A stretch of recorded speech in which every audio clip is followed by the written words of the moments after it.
নারী অধিকারের নামে প্রত্যক্ষভাবে তারা বলতে চেয়েছে যে এই জায়গায় ইসলাম নারীদেরকে জুলুম করেছে, ব্যভিচার করেছে। এই জায়গায় ইসলাম নারীদেরকে অধিকার দেয়নি, সম্মান প্রদর্শন করেনি।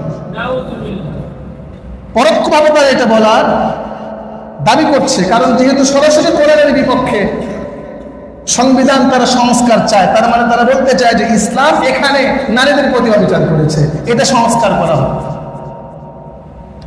আজকে আমরা সেখান থেকে কয়েকটি তাদের প্রস্তাবনা, যেগুলো সরাসরি কোরআনের সাথে সাংঘর্ষিক, এটা নিয়ে আমরা পর্যালোচনা করব এবং এক্ষেত্রে আমাদের কি করণীয় রয়েছে আমরা সেক্ষেত্রে সংক্ষিপ্ত আকারে আলোচনা করব ইনশাআল্লাহ। সম্মানিত উপস্থিতি, কতিপয় নারীবাদী আধুনিকতার ছোঁয়ায় যারা পশ্চিমা সভ্যতা তাদের অন্তরে লালন করে এবং এদেশে বাস্তবায়ন করতে চায়, তাদের দাবি হলো যে ইসলাম নারীদেরকে অনেক জায়গায় অধিকার থেকে বঞ্চিত করেছে। পুরুষদেরকে যে অধিকার দেওয়া হয়েছে, নারীদেরকে সেই পরিমাণ সমান অধিকার থেকে বঞ্চিত করা হয়েছে। নাউজুবিল্লাহ। চলুন আমরা দেখি ইসলাম পূর্ব জাহিলিয়াতের যুগে নারীদের কি অবস্থান ছিল, নারীদের কেমন অধিকার ছিল, আর্থসামাজিক দিক থেকে নারীদের অবস্থান কোথায় ছিল। আমার ভাইয়েরা, ইসলাম মনে রাখতে হবে, ইসলাম নারীদেরকে সর্বোচ্চ মর্যাদার আসলে সমাসীন করেছে, এত সুউচ্চ অধিকার তাদেরকে দিয়েছেন। আজ পর্যন্ত পৃথিবীর অন্য কোনো ধর্ম নারীদের এত অধিকার আর এত সম্মান দিতে পারে না।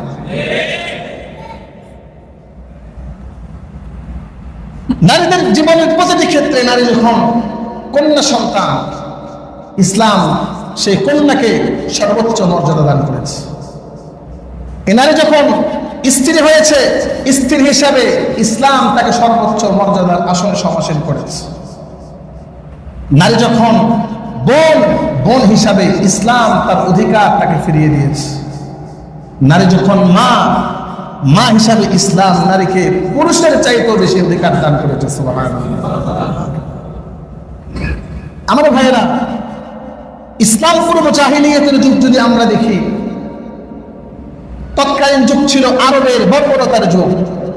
সে যুগে নারীদের নিজস্ব মর্যাদা বলতে কিছুই ছিল না। সমাজের একটা কুকুরের সাথে যে আচরণ করা হতো, সেই যুগে একটা নারীর সাথে সেই আচরণ করা হতো না। নারীদের নিজস্ব স্বাধীনতা বলতে কিছু ছিল না। বাজারে নারীদের কেনা বেচা হতো। কোনো স্বামী ইচ্ছা করলে তার স্বার্থ যখন ফুরিয়ে যেত, নিজের স্ত্রীকে অন্যত্র বিক্রি করে দিত।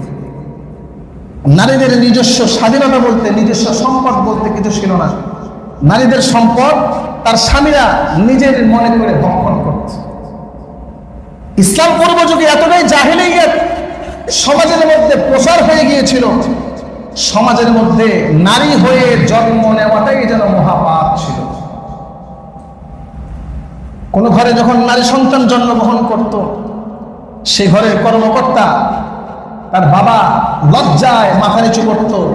সমাজের মধ্যে মুখ দেখানোটাই লজ্জাবোধ মনে করত না। আলহামদুলিল্লাহ। এমনকি লজ্জাবোধের কারণে অনেক সময় নিজের সন্তানকে জীবিত মাটির সাথে পুঁতে ফেলে হত্যা করত না। আমার ভাইয়েরা, এগুলো বানানো করে কথা নয়।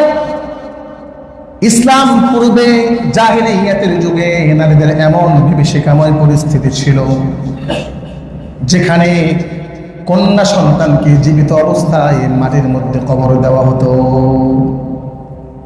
আল্লাহ রাব্বুল আলামিন সেই কথায় কোরআনুল কারীমের সূরাতুন নাহলের 58 নম্বর 59 নম্বর আয়াতে বলছেন, রব্বুল আলামিন বলেন, ওয়াইদা বুশিরা আহাদুহুম বিল উনসা যাল্লা ওয়াজহুহু মুসওয়াদ্দান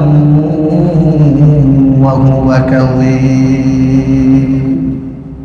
আর যখন তাদেরকে কন্যা সন্তানের সুসংবাদ দেওয়া হতো, যাল্লা ওয়াজহুহু মুসওয়াদ্দান, লজ্জায় তাদের চেহারা কালো হয়ে যেত। বলেন নাউযুবিল্লাহ। কন্যা সন্তানের সুসংবাদ দেওয়া হলে তাদের চেহারা কালো হয়ে যেত, ওয়াহুয়া কাযীম, দুঃখ কষ্টে তারা ক্লিষ্ট হয়ে যেত। ইয়াতাওয়ারা মিনাল কওমি মিন সুই মা বুশিরা বিহি, তারা এই সুসংবাদকে এতটাই খারাপ মনে করত, এই সুসংবাদকে এতটাই খারাপ মনে করত, লজ্জায় সমাজে মুখ দেখাতে পারত না, সমাজের মানুষ থেকে সে আড়াল হয়ে অন্যত্র লুকিয়ে থাকতো। যে আমার কন্যা সন্তান হয়েছে, এটা তো আমার জন্য লজ্জা, সমাজে আমি কিভাবে মুখ দেখাবো। সে সমাজ থেকে এক সময় নির্জনে চলে যেত, আড়াল হয়ে যেত, লজ্জায় সে তার চেহারা দেখাতে পারত না। নাউযুবিল্লাহ। তারপরে রব্বুল আলামিন বলেন আইয়ুমসিকুহু আলা হুনিন আম ইয়াদুসসুহু ফিত তুরাব আলা সাআ মা ইয়াহকুমুন।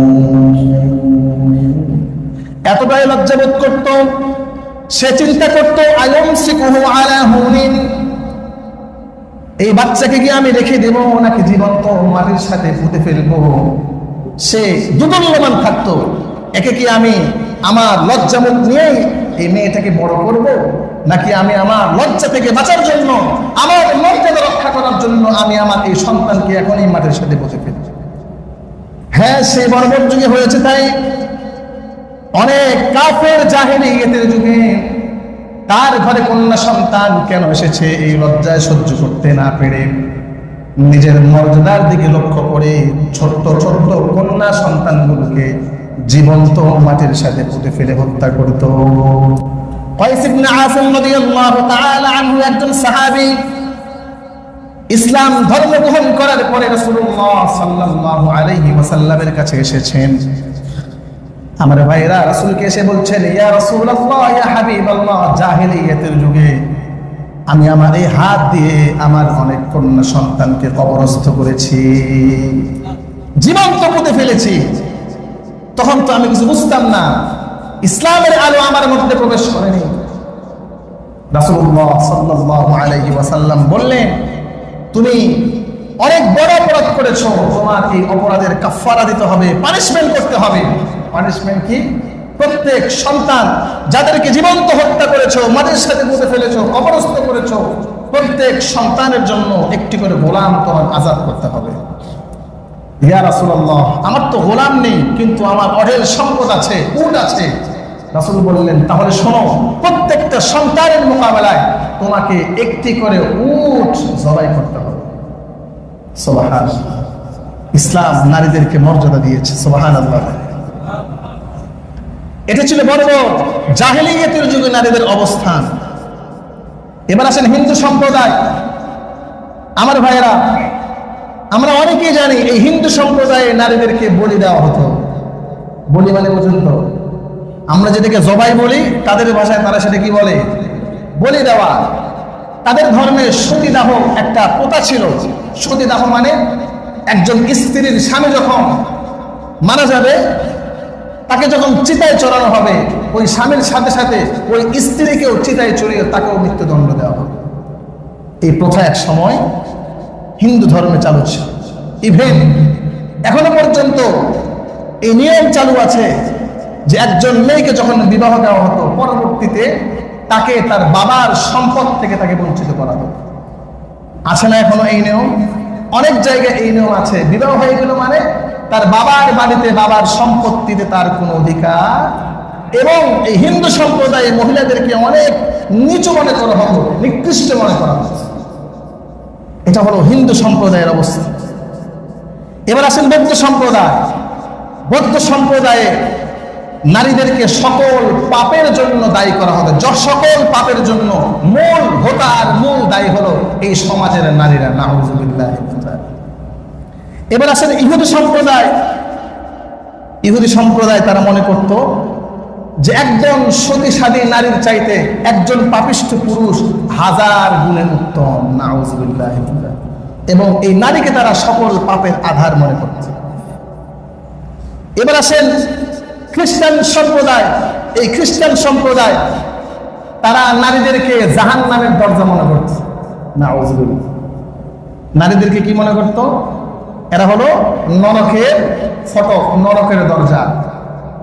এতটা খারাপ মনে করতো তার নারী সমাজ। চীন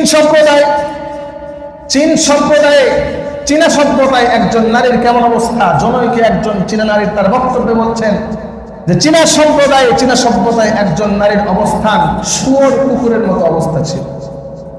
নারীকে মানুষ মনে করা হতো না। সমাজে একটা প্রাণীর যে মূল্যায়ন, নারীকে সেই মূল্যায়ন করা হতো না। নারী পৃথিবীতে হতভাগা হয়ে জন্মগ্রহণ করেছে। না, গ্রিক সভ্যতায় নারীর অবস্থান কেমন ছিল? এই গ্রিসের ঐতিহাসিক একজন দার্শনিক, তার নাম হলো সক্রেটিস, আরবিতে বলা হয় সক্রাটিস।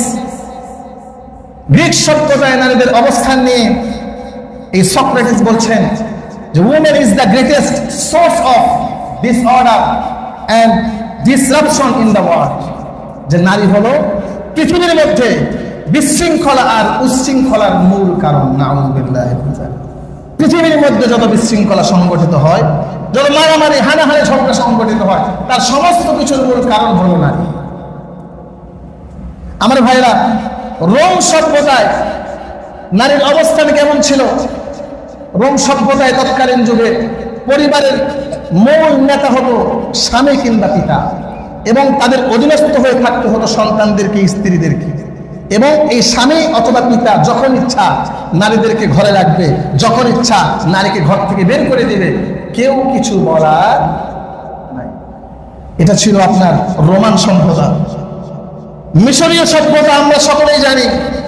মিশরের নীল নদে যখন জোয়ার ভাটা পড়ত, তখন এই নীল নদে পানি আনার জন্য তারা রমণী যুবতীদেরকে সাজিয়ে গুজিয়ে নীল নদে নিক্ষেপ করত। আমার ভাইয়েরা, এই হলো ইসলাম পূর্ব যুগে নারীদের সামাজিক অবস্থান। ভালো ছিল না খারাপ ছিল? সবচাইতে খারাপ ছিল।